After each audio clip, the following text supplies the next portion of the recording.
누가복음 14장 1절입니다. 누가복음 14장 1절.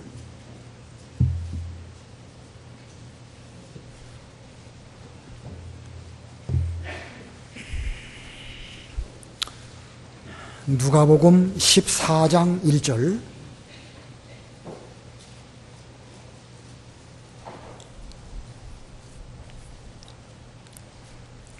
예수께서 안식일에 바리새인 지도자들 가운데 한 집에 빵을 잡수시러 들어가셨을 때에 그들이 예수님을 지켜보고 있었다. 그런데 마침 예수님 앞에 수종병자 한 사람이 있었다. 예수께서 율법학자들과 바리새인들에게 말씀하시기를 안식일에 병을 고치는 것이 옳으냐 그렇지 않으냐 하셨으나 그들은 잠잠하였다. 예수께서 그를 붙들어 고쳐주시고 돌려보내시며 그들에게 말씀하시기를 너희 가운데 누가 아들이나 소나 소가 웅덩이에 빠지면 안식일이라도 당장 그를 끌어내지 않겠느냐 하시니 그들이 이에 대하여 대답하지 못하였다. 예수께서 초대받은 자들이 높은 자리를 택하려는 것을 보시고 그들에게 한 비유를 말씀하셨다. 내가 어떤 이에게서 결혼잔치에 초대를 받았을 때에 높은 자리에 앉지 마라.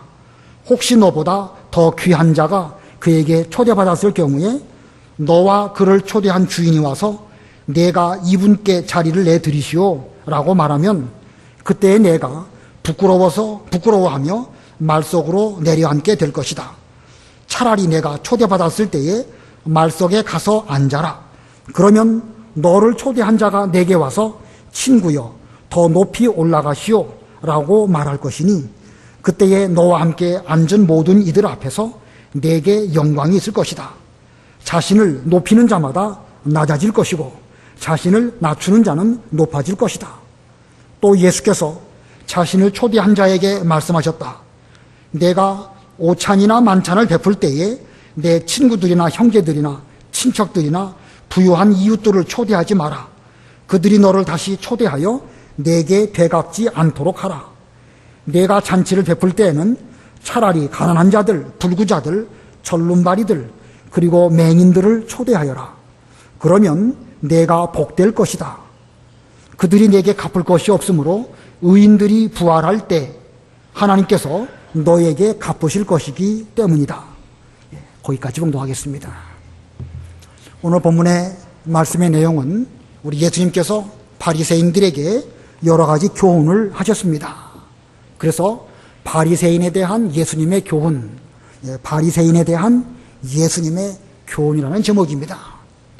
오늘 본문에는 예수님께서 바리새인들에게 안식일에 대하여 교훈하셨고 그리고 교만과 겸손에 대하여 또 교훈하셨고 다른 사람을 대접할 때는 어떻게 대접을 해야 될 것인가 이런 면으로 말씀하셨습니다.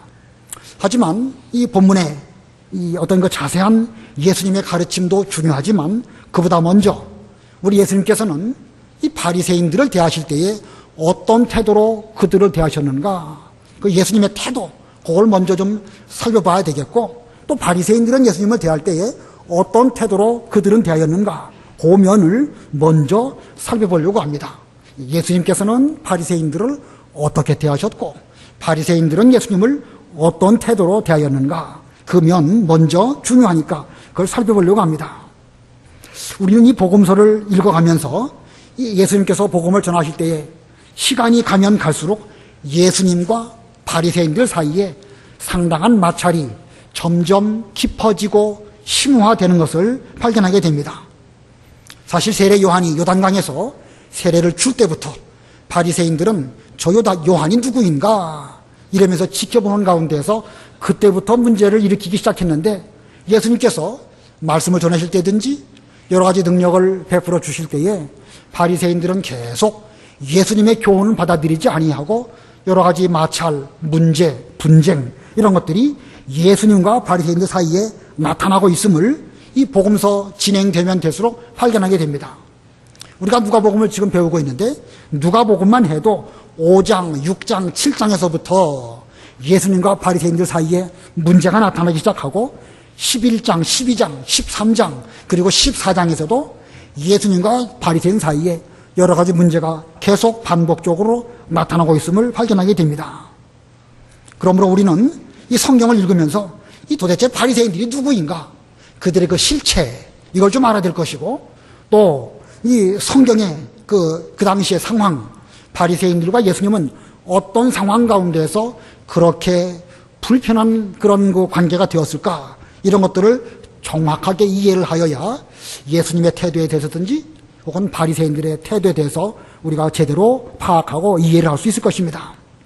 자, 이 본래 이 바리새인들은 성경대로 신앙생활을 하려는 사람들입니다.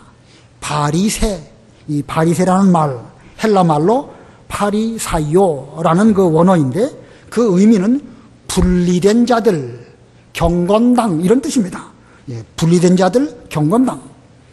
이 예수님 당시에 이 유대교 안에는 세 가지 그 종파가 있었습니다.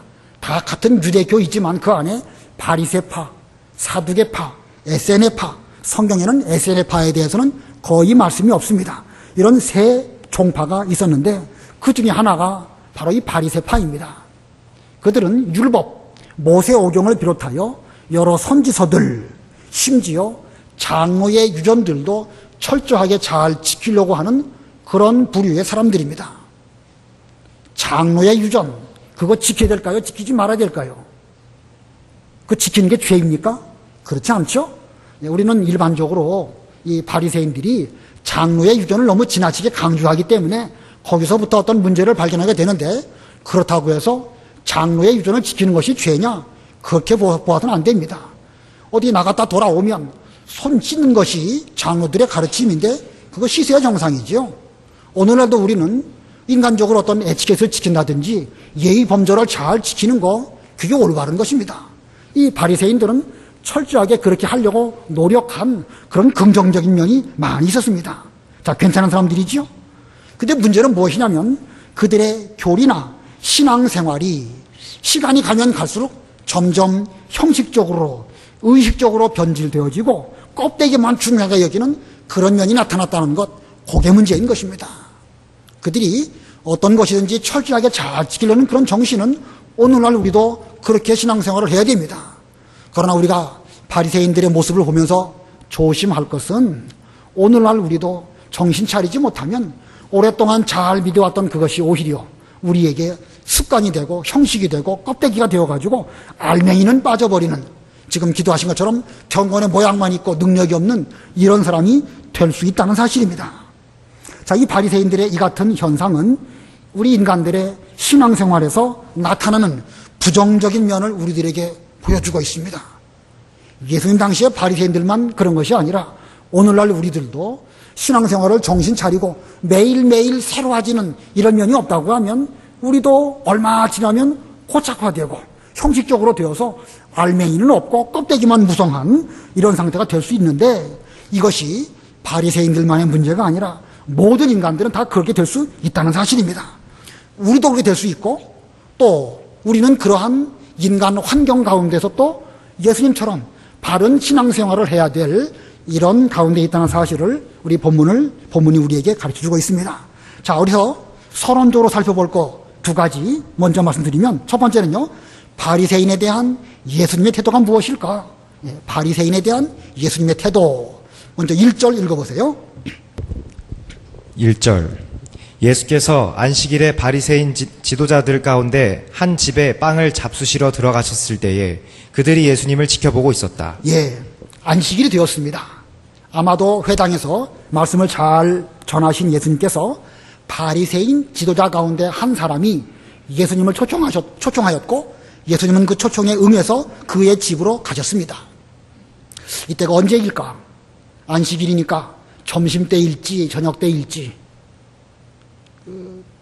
누가복음 4장에 보면 회당에서 말씀을 전하시고 예수님께서 베드로의 집에 가셨는데 베드로의 장모가 열병이 걸렸을 때에 주께서 그에게 병을 고쳐주셨죠. 그랬더니 장모가 예수님의 제자들을 잘 수종들어 드리는 그런 사건이 있었는데, 그 사건 이후에 저녁 무렵 즈음에 각색 병자들이 그 집 앞에 많이 모여들었다. 이걸 보면 그 누가복음 4장에 나오는 그 베드로의 집에 가서 잡수셨던 것은 아마도 점심때였지 않았을까 생각이 듭니다. 점심을 잡수시고 또 거기서 수종도 들도록 허락하시고 저녁 때에 많은 병자들을 고쳐주셨습니다. 오늘 본문에 이 바리새인 지도자, 이런 사람들은 바리새인 가운데서도 어느 정도 높은 직위에 있는 이런 사람으로 여겨지는데 이 언제 가졌을까? 아마도 여러 가지 문맥으로 보았을 때 저녁 때가 아닐까? 왜냐하면 16절 이후부터 보면 어떤 그 만찬을 비유로 주께서 말씀하신 것을 보였을 때에 이 저녁 때가 아니었을까? 그런 정도로만 추측을 합니다. 아무튼 중요한 것은 우리 예수님께서 그 바리새인이 예수님을 초청하셨을 때에 거기에 응하시고 가셨다는 것입니다. 베드로가 예수님을 초청해서 자기 집으로 모셨을 때에도 예수님은 가셨을 뿐만 아니라 바리새인이 예수님을 초청하였을 때에도 우리 주님께서는 거기 가셔서 함께 그들과 음식을 잡수셨다는 것이죠. 누가복음 7장 36절 37절 읽어보세요. 누가복음 7장 36절. 바리새인들 중 하나가 예수께 청하여 자기와 함께 음식을 드시고자 하니 예수께서 그 바리새인의 집에 들어가 식사 자리에 앉으셨다. 마침 그 마을에 사는 죄인인 한 여자가 예수께서 그 바리새인의 집에서 식사하신다는 것을 알고 향유를 담은 옥합을 가지고 왔다. 예, 지금 예수님의 이와 같은 모습을 보면 뭐 한 번만 바리새인의 집에 가셔서 식사하신 것이 아니라 여러 번 기회 있을 때마다 예수님은 거절하지 아니하시고 바리새인의 집에 가셔서 음식을 잡수셨다는 사실을 우리들에게 보여줍니다. 오늘날 우리 같으면 어떨까요?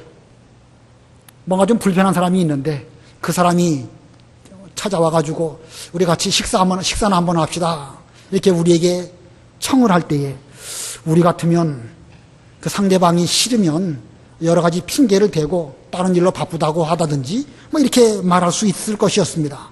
그러나 우리 예수님께서는 그렇게 하지 아니하시고 이 누가복음만 해도 여러 번 그런 경우, 3번 그런 경우가 나오는 것으로 기억되어지는데 예수님은 모든 사람을 차별하지 아니하시고 함께 하셨고 어떻게 해서든지 그 기회를 이용해서 바리새인들에게도 베드로에게도 진리를 가르치려고 하셨다는 것입니다. 오늘날 우리들도 그런 모습을 본받아서 사람 차별하지 말고 모든 사람하고 잘 어울릴 수 있는 이런 마음가짐, 이것이 곧 예수님을 본받는 사람의 모습입니다.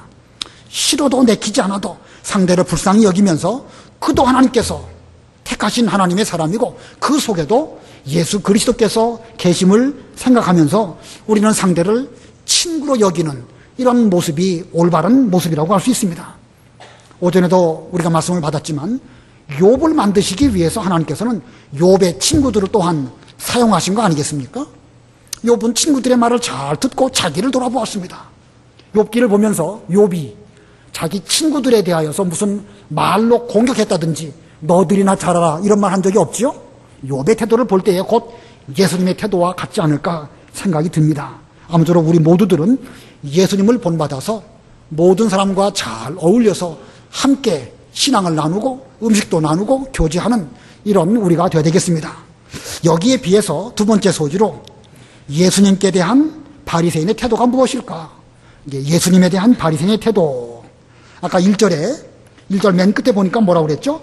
그들이 예수님을 지켜보고 있었다. 예, 바리새인들의 지도자들이 예수님이 어떻게 하시는가, 무슨 말씀을 하시는가 지켜보고 있었다. 이건 좋은 태도가 아닙니다. 4절 읽어보세요. 4절. 그들은 잠잠하였다. 예수께서 그를 붙들어 고쳐주시고 돌려보내시며. 예, 잠잠하였다라는 말은 예수님께서 그들에게 물으셨습니다. 안식일에 병 고치는 것이 옳으냐 아니면 그렇지 않느냐 라고 물으셨습니다. 그런데 그들은 대답하지 않았습니다. 옳으면 옳다, 아니면 아니라, 모르겠으면 모르겠다, 분명하게 그 말을 해야 되는데 저들은 지금 잠잠하고 대답하지 않았습니다. 자기들의 율법으로 볼 때에 그들이 깨달은 바로는 안식일이라도 병을 고치면 안 된다라고 하는 생각을 갖고 있다는 것을 우리는 알 수가 있습니다. 여러 문맥으로 보았을 때. 근데 그들은 예수님께서 직접 병 고치는 게 옳으냐 그르냐 이렇게 물으셨는데도 그들은 아무 말도 하지 않고 입국 다물고 가만히 있었습니다. 이게 뭐죠? 이게 외식입니다. 외식, 위선입니다.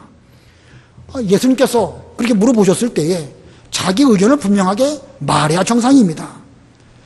오히려 그들은 잘못 말했다가 창피당하지 않을까. 예수님께서 지혜롭게 모든 말씀들을 잘하는 것을 알고 있었기 때문에 그들은 알아도 모르는 척 자기들의 소견이 있으면서도 그 소견대로 말하지 않고 입 다물고 있었다. 이게 외식이고 이게 위선입니다.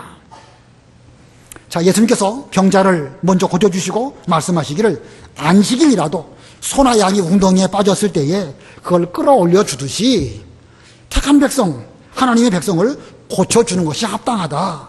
이렇게 하셨는데 바리새인들은 그에 대해서 대답하지 않았습니다. 자, 아까 4절 읽었는데 5절, 6절 읽어보세요. 5절 그들에게 말씀하시기를 너희 가운데 누가 아들이나 소가 웅덩이에 빠지면 안식일에라도 당장 그를 끌어내지 않겠느냐 하시니 그들이 이에 대하여 대답하지 못하였다. 예, 그들이 이에 대하여 대답하지 못하였다. 여기 대답하지 못했다. 이게 무슨 뜻입니까? 단순히 몰랐기 때문에 그저 대답을 우물쭈물하다가 못했다. 그런 뜻인가요? 지금 이 바리새인들이 예수님의 이와 같은 말씀에 대답하지 않았다는 것은 예수님이 이 귀중한 교훈을 하셨음에도 불구하고 끝까지 받아들이지 않고 회개하지 않는 태도를 그들은 대답하지 않았다라고 성경은 기록하고 있는 것입니다. 자, 분명히 하나님의 능력으로 이 병자가 낫게 되었고 병자가 나은 이후에 주께서 이 안식에 대한 교훈을 말씀해 주시면 아, 그렇구나. 우리가 지금까지 잘 몰랐구나. 이렇게 생각하면서 그 예수님의 교훈을 잘 받아야 됩니다. 근데 그들은 분명한 교훈이, 분명한 하나님의 뜻이 나타났음에도 불구하고 끝까지 예수님 앞에서 회개하지 않고 대답하지 않은 이런 가운데 있습니다. 자, 여기 보면 이 바리새인들의 잘못된 거, 아까 예수님을 지켜보았다.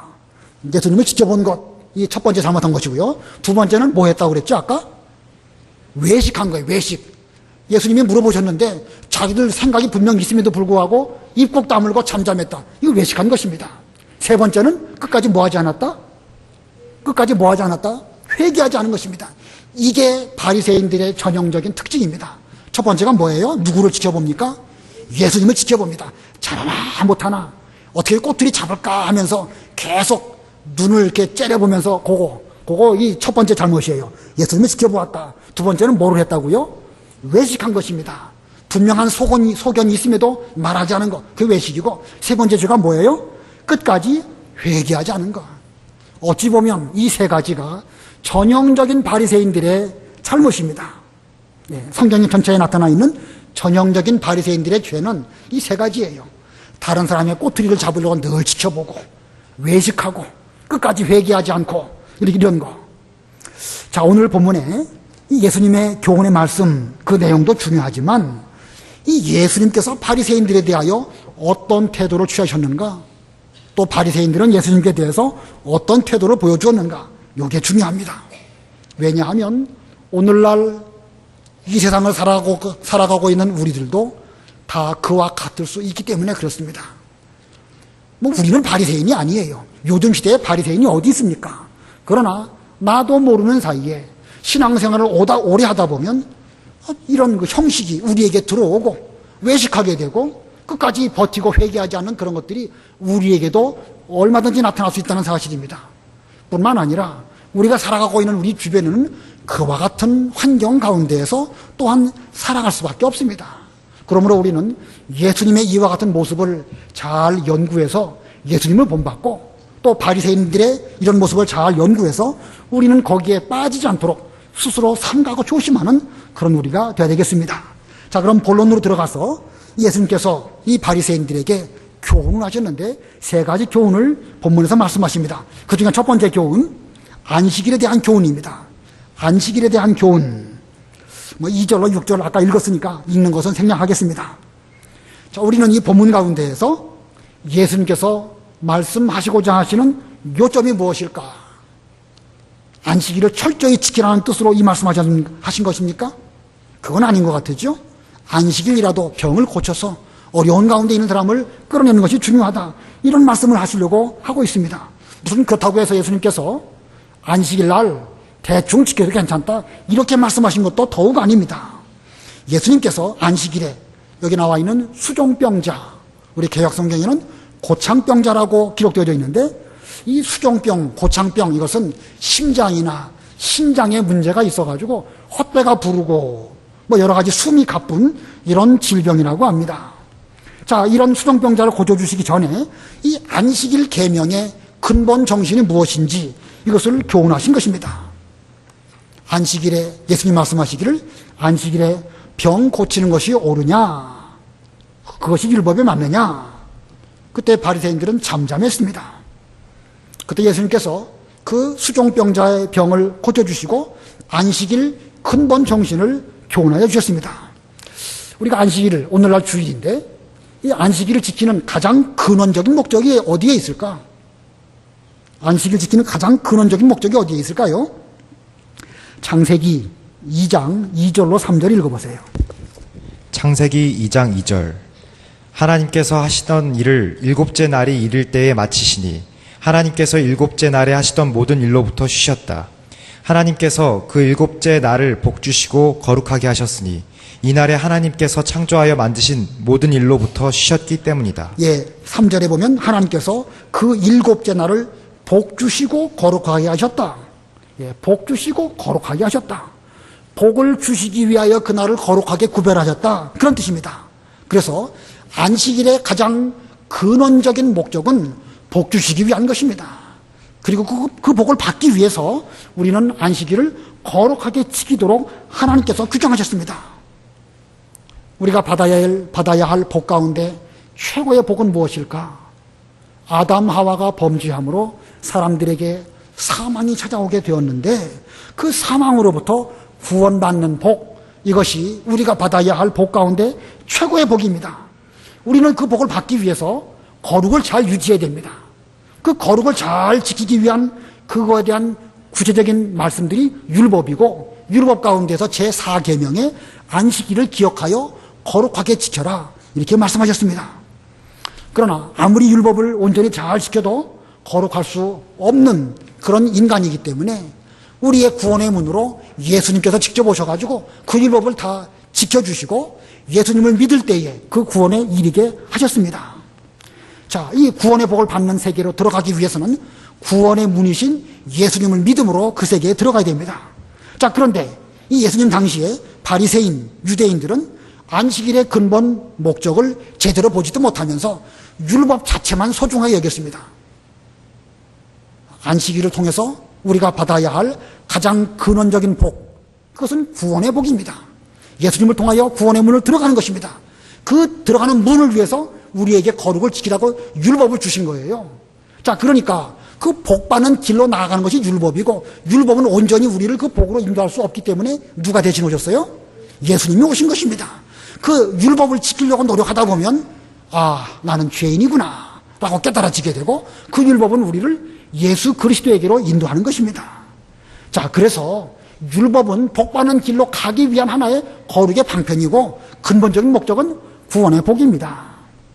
그러므로 이 안식일의 최고의 그 목적, 복이고, 그 안식일을 통해서 은혜, 기쁨, 이걸 누리는 것이 그 안식일의 최종적인 목적입니다. 근데 그 최종적인 은혜, 기쁨, 자유, 이런 것들을 내놓고 율법을 잘 지켰나 안 지켰나 이것만 가지고 논한다고 하면 이건 그 순서가 바뀐 것입니다. 그래서 예수님께서 오늘 본문에서 안식일의 근원적 목적에 따라서 이 수종병자의 병을 고쳐서 구원하시고 그에게 자유를 주시면서 이 바리새인들의 율법적인 방편에만 치중하는 그릇된 면, 그걸 바로잡아 주시기 위해서 교훈하신 것입니다. 오늘날 우리들도 주의를 지키는 그 면에 있어서 예수님의 교훈을 잘 유념해서 주의를 지켜야 됩니다. 주의를 거룩하게 지키는 것, 이건 지극히 당연한 것입니다. 그러나 그 거룩하게 지키는 근본적인 근원적인 목적이 어디에 있느냐? 구원받고 예수님을 만나고 은혜를 받고 자유를 누리고 기쁨을 얻고, 여기에 그 근원적인 목적이 있는 것입니다. 자, 이 구원에 이르는 복과 함께 거룩한 성수주일, 이 두 가지면 다 중요한데 최종적인 목적은 은혜와 기쁨과 구원이다. 그것을 위해서 성수주의를 잘하는 것이 우리의 방법이다. 이런 걸 잘 기억하시기 바랍니다. 그 다음에 예수님의 교훈 두 번째, 겸손에 대해서 교훈하셨습니다. 겸손에 대한 교훈입니다. 이 바리새인이 예수님을 초대한 그곳에 여러 바리새인들이 많이 모였었는데 그 여러 지도자들이 왔으니까 그들은 서로 높은 자리에 앉으려고 눈치를 보고 신경을 쓰는 그것을 예수님이 보셨습니다. 그리고는 높은 자리에 앉지 말고 차라리 말싸게 앉아라 이렇게 교훈하셨습니다. 본문 7절로 10절 읽어보세요. 7절 예수께서 초대받은 자들이 높은 자리를 택하려는 것을 보시고 그들에게 한 비유를 말씀하셨다. 내가 어떤 이에게서 결혼잔치에 초대받았을 때에 높은 자리에 앉지 마라. 혹시 너보다 더 귀한 자가 그에게 초대받았을 경우에 너와 그를 초대한 주인이 와서 내게 이분께 자리를 내드리시오라고 말하면 그때 내가 부끄러워하며 말석으로 내려앉게 될 것이다. 차라리 내가 초대받았을 때에 말석에 가서 앉아라.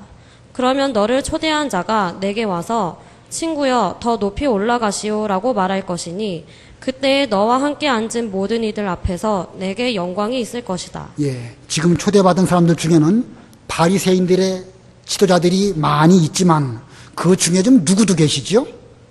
그 가운데 누가 계십니까? 예수님이 계십니다.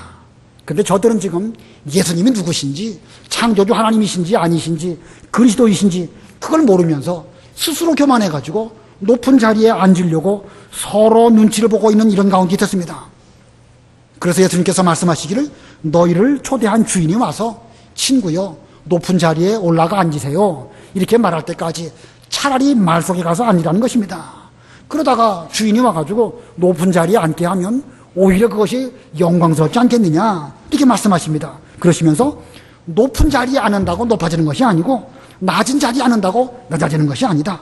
자신을 높이는 자마다 낮아질 것이고 자신을 낮추는 자는 높아질 것이다 이렇게 말씀하십니다. 본문 11절 우리 다 같이 합독하겠습니다. 11절 시작. 자신을 높이는 자마다 낮아질 것이고 자신을 낮추는 자는 높아질 것이다. 뻔한 말씀이지만 우리 한번 마음에 새기면서 다시 한번 합독합니다. 시작. 자신을 높이는 자마다 낮아질 것이고 자신을 낮추는 자는 높아질 것이다. 자, 우리 예수님께서 겸손하라고 교훈하셨는데 실제로 겸손하려면 어떻게 실천함으로 겸손해질 수 있을까? 우리 본문 가운데서 두 가지를 이 시간에 우리가 교훈을 받아야 되겠는데 첫 번째는요, 우리 가운데 누가 계시다는 사실을 기억해야 됩니까? 예수님이 계시다. 우리 가운데 예수님이 계신데 어찌 감히 높은 자리에 가서 앉을 수 있겠습니까? 우리 예수님은 우리 가운데 분명 계십니다. 때에 따라서는 소자의 모습으로 또 때에 따라서는 지극히 천한 자의 모습으로 우리에게 찾아오시고 우리와 함께 하십니다. 마구간에 심지어 섬기는 자의 모습으로 종의 모습으로 찾아오시는 그런 예수님입니다. 그러나 이 본문의 바리새인들은 그 자리에 하나님이신 예수님, 그리스도이신 예수님이 계신 것을 알지 못했기 때문에 교만해서 높은 자리에 앉고자 했습니다.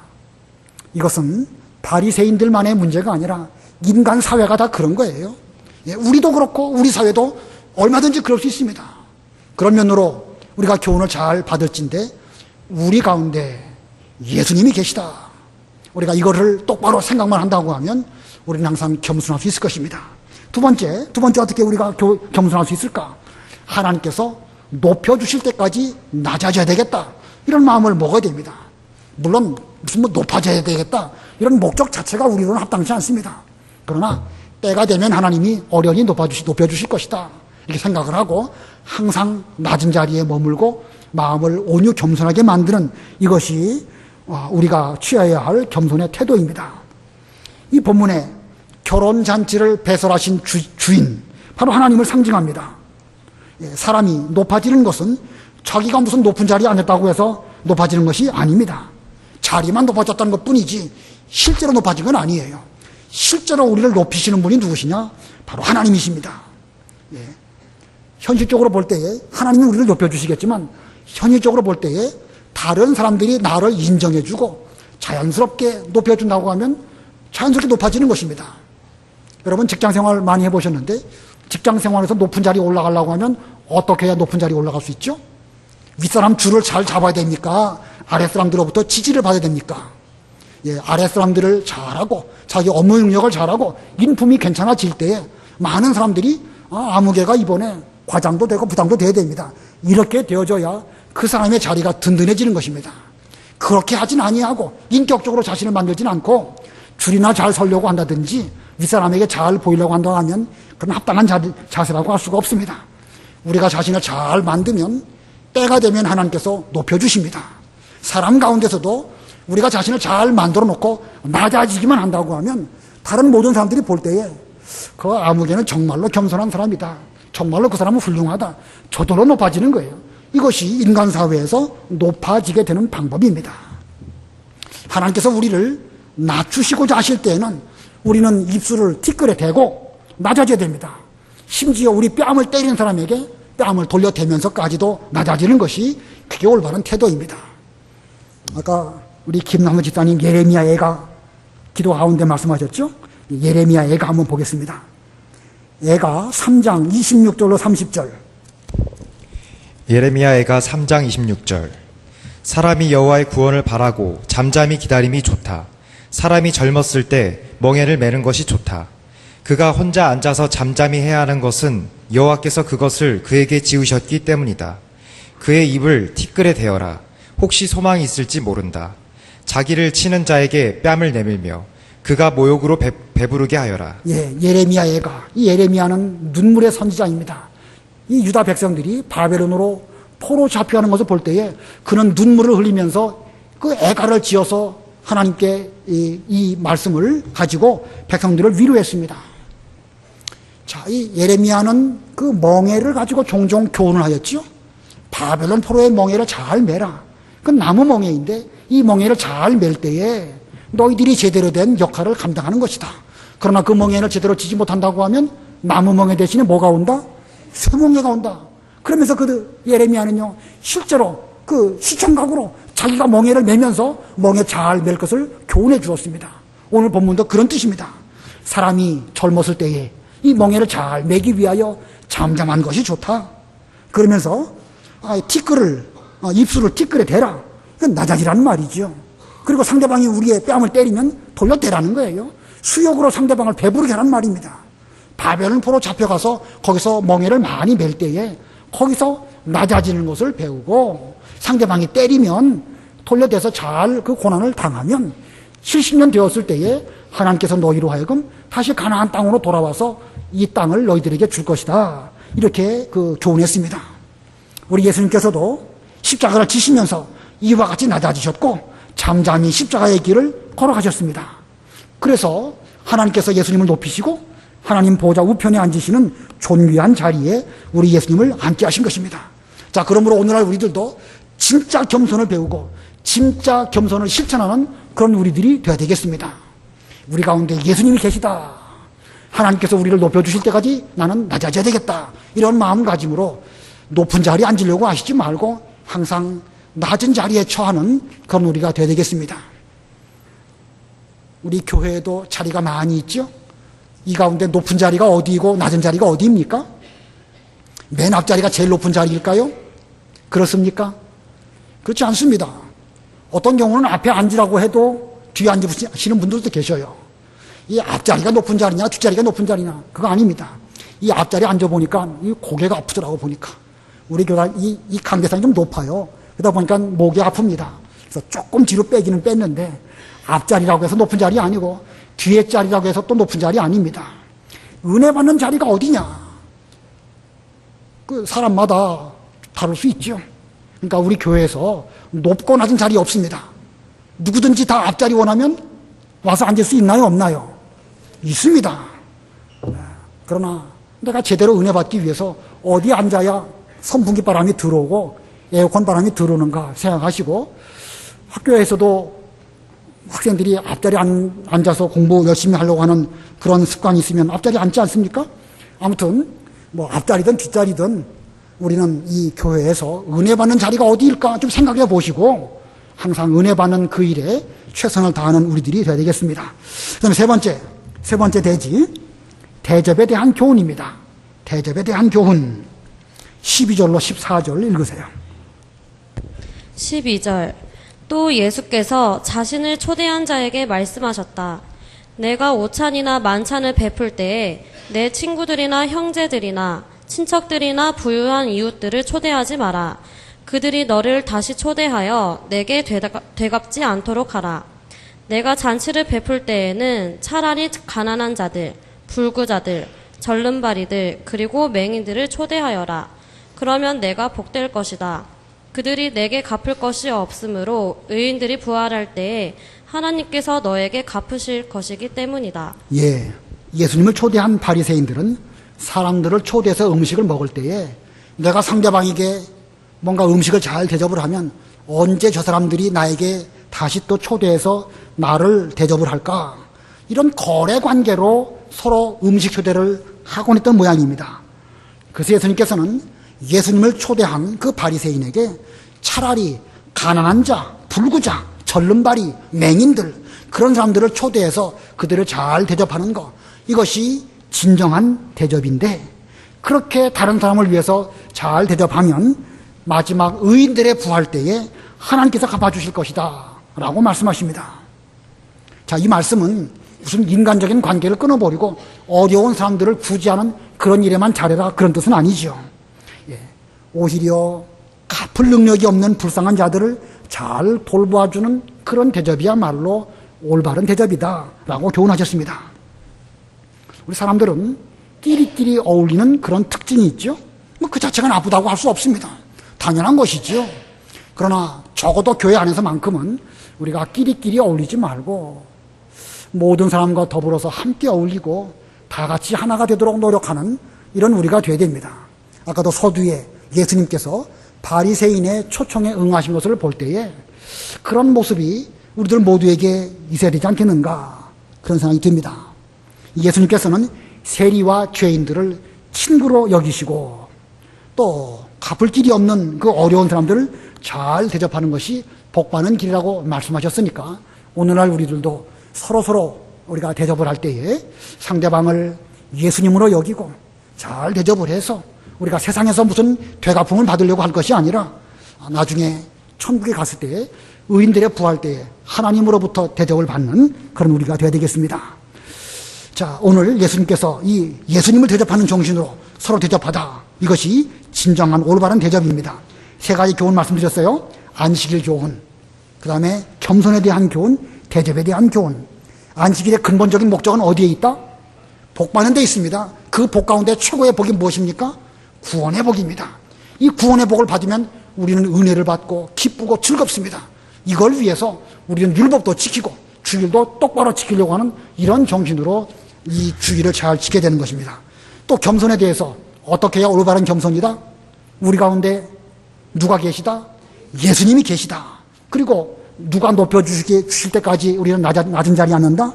하나님께서 우리를 높여줄 때까지 낮은 자리에 앉는 것, 이것이 올바른 겸손입니다. 또 대접을 해야 되겠는데 누구를 대접하듯이? 우리가 서로 대접할 때 누구를 대접하듯이? 예수님을 대접하듯이. 예수님을 잘 대접하면 최고의 대접입니다. 서로서로 이와 같이 대접을 해서 우리 교회에 예수님의 교훈을 잘 실천하는 그런 우리 명륜교회가 되어야 되겠습니다. 기도하겠습니다.